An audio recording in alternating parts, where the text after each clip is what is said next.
Lo que indicaron es que entre el 15 de marzo y el 30 de junio de este año se deforestaron 21.275 hectáreas de bosques nativos en las provincias de Santiago del Estero, Salta, Formosa y el Chaco. Se trata de una superficie similar a la de la ciudad de Buenos Aires, así que imagínense el desastre ecológico que están llevando adelante por los desmontes. Ya estamos en comunicación con Hernán Giardini, coordinador de la campaña de bosques de Greenpeace y que está a cargo de todo lo que está sucediendo en cuanto a esta denuncia que llevaron la causa a la Corte Suprema. Buenas tardes, Hernán. Mi nombre es Belén Martínez. Te saludamos aquí en Los de la Ciudad junto a Pablo Vicente y Gabriel Pulvidenti.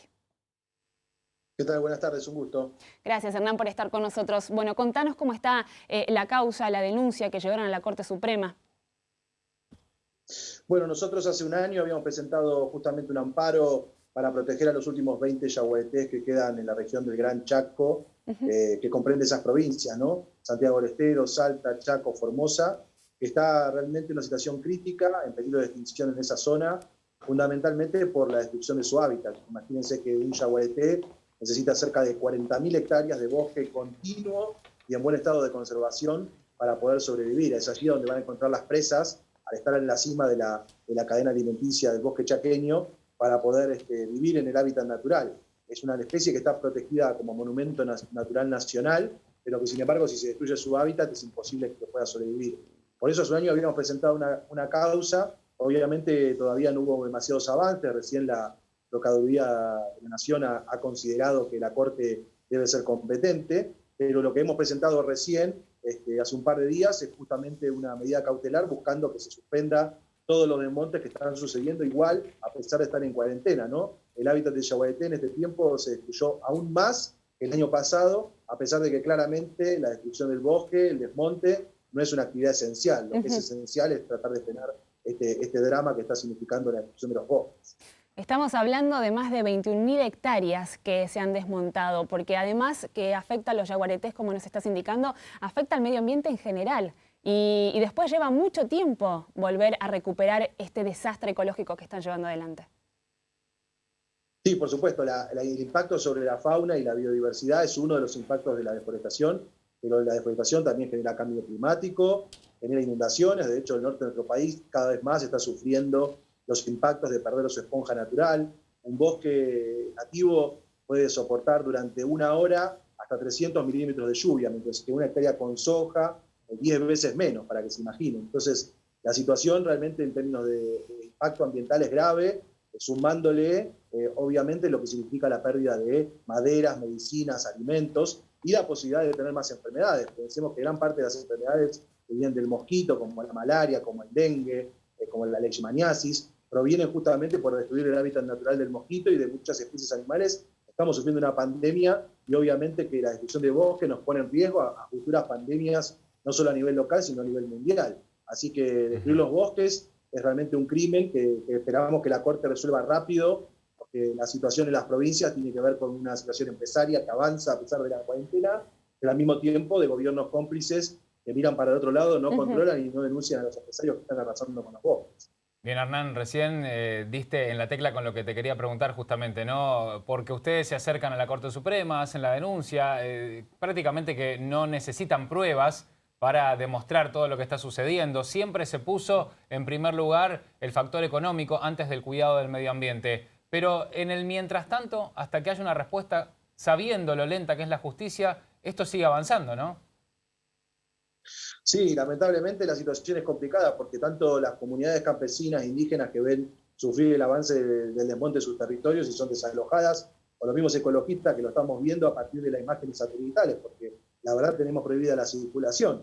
Entonces tenemos a gran parte de la población confinada en sus casas y esta gente que avanza sobre los bosques avanza con más impunidad que la que ya tenía el año pasado, ¿no? Entonces esa es la preocupación. Por eso nosotros hemos reforzado aún más el control con el monitoreo satelital, y lo que le hemos presentado a la Corte son todas las pruebas de que el desmonte avanzó a pesar de la pandemia y a pesar de que no era una actividad considerada de las esenciales. Claro. ¿No? De hecho, se ha parado hasta la construcción en muchos casos. ¿Cómo puede ser que se haya parado las obras de construcción y no se haya parado el desmonte, ¿no? Se sigue destruyendo el medio ambiente, todos nos quedamos en casa, estos tipos siguen avanzando como si nada y poniendo más aún en riesgo. En este caso el amparo tenía que ver con la especie del yaguareté, pero obviamente de todos los impactos asociados a la destrucción de los bosques, son realmente muy graves. Hernán, ¿y se sabe quiénes son? ¿Quiénes son los responsables de que autorizan esos desmontes y quiénes los llevan adelante? Bueno, nosotros hemos hecho hace poco una lista de como 300 empresarios que hemos denunciado en los últimos años, y ahí realmente hay empresarios de todo tipo, ¿no? Inclusive gente que no necesariamente se dedica a la cuestión agropecuaria. Pero en general se trata de empresarios relacionados con el agro, ¿no? Con la cuestión de la soja, la ganadería, que compran fincas muy baratas en el norte de nuestro país, la región pampeana, y avanzan comprando fincas a bajo precio, muchas veces hasta con la gente adentro, ¿no?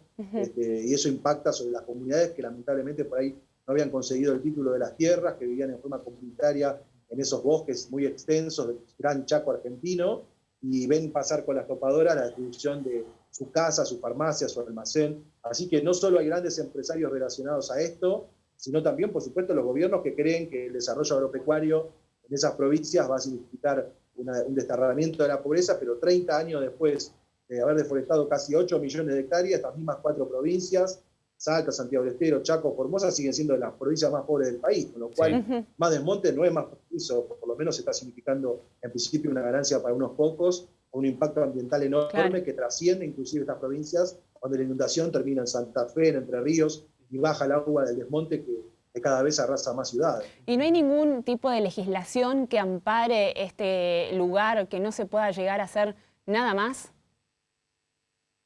Sí, existe una ley de bosques sancionada en el año 2007, después de que 1,5 millones de argentinos presionamos con las firmas. Imagínense 1,5 millones de personas que firmaron para que la ley se sancionara. Se logró pasar el lobby en el Congreso, la presión de los sectores agropecuarios para que la ley finalmente sea aprobada. Pero hoy la ley de bosques se cumple a medias por esto, porque entre otras cosas los gobiernos a veces se autorizan hasta donde no pueden, pero también hay empresarios que pagan la multa, que realmente es irrisoria. Hace tiempo venimos pidiendo que el desmonte sea considerado un delito penal, porque si la cuestión va a ser económica, lo van a incluir como parte del costo de poner soja en Salta, en Chaco, en Santiago del Estero, ¿no? Así que claramente que hasta que el desmonte no sea un delito penal, probablemente sea pesos más, pesos menos, la decisión de deforestar va a tener que ver con un valor económico que lamentablemente no está significando un freno, a pesar de que estamos, por supuesto, mejor que en 2017, cuando se demostraba mucho más, sigue siendo mucha la deforestación y la fragmentación de los bosques. Bien, Hernán, creo que podríamos seguir hablando de un montón de otros casos. Estamos hablando de la deforestación en el norte y vos recién eras clarísimo con lo que es la comparación directa con la economía de las provincias protagonistas en estos casos a los cuales estabas haciendo referencia, donde es evidente que no se ve una posibilidad de decir, bueno, ¿qué crecimiento que tuvo esta provincia en los últimos años es debido a esto? No, tampoco. Es lógico y directa la asociación que se hace con respecto a lo que vos decías también, de que es solamente para algunos pocos y algunos negociados. Vaya uno a saber, ¿no? Es motivo de otra investigación. Pero lo que estuvo pasando en Entre Ríos también... Estamos hablando donde el gobierno... Estamos hablando de 3 décadas, de un modelo que lleva 3 décadas, ¿no? Totalmente. Que no ha significado un avance. Pero hablamos de deforestación, hablamos de los incendios provocados especialmente también para poder darle otra utilización al suelo. Y todo eso termina generando la pérdida de distintas especies.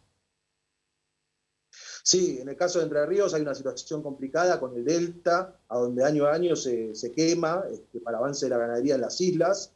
Es una situación muy compleja porque la verdad muchas veces no llega la luz porque el humo no llega a Rosario. En este caso fue fuerte el impacto en la ciudad, donde la gente se vio afectada en su salud por la quema de pastizales. Claro. Y una quema que está prohibida pero que avanza. Y justamente esa zona que no está protegida, que lamentablemente no tenemos ni siquiera una ley de humedales, a diferencia de la ley de bosques, ni siquiera una ley de humedales que proteja esos pastizales tan importantes, ponen en riesgo un montón de especies, y además obviamente en este caso hasta están afectando la salud de la población cuando el humo llega a grandes conglomerados urbanos como la ciudad de Rosario y alrededores, que año a año ven sufriendo esta quema del sector agropecuario, que ahí avanza también sin ningún tipo de control por parte del Estado, ¿no?